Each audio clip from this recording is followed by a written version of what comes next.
তালাক কেন হচ্ছে? বাস্তব জরিপের ফলাফল। কারণসমূহ: 72% ভুল বোঝাবুঝি এবং অসম্মান, 18% পরকীয়া, 10% স্ত্রীর বিলাসিতা। কার দোষে তালাক?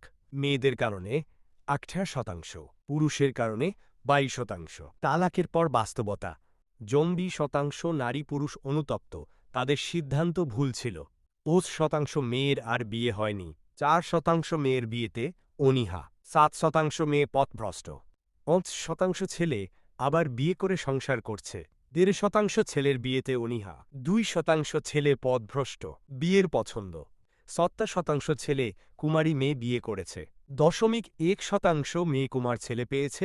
দ্বিতীয় বিয়ের ফলাফল: মেয়েদের মধ্যে 12%-এর আবার তালাক হয়েছে এবং 1% অসুখী। ছেলেদের মধ্যে মাত্র 2%-এর আবার তালাক হয়েছে এবং 3% অসুখী। বিধবা স্ত্রী পেয়ে সুখী 13%। শিক্ষণীয় বিষয়: তালাক কোনো সমাধান নয়। সমাধান হল সমঝোতা, সম্মান এবং ধৈর্য। সততার পথই সঠিক পথ, আর সেটিই আল্লাহর পছন্দের পথ। দাম্পত্য জীবন নিয়ে হতাশ? আমার সাথে যোগাযোগ করতে পারেন, আমি পরামর্শকের মতো পাশে থাকব।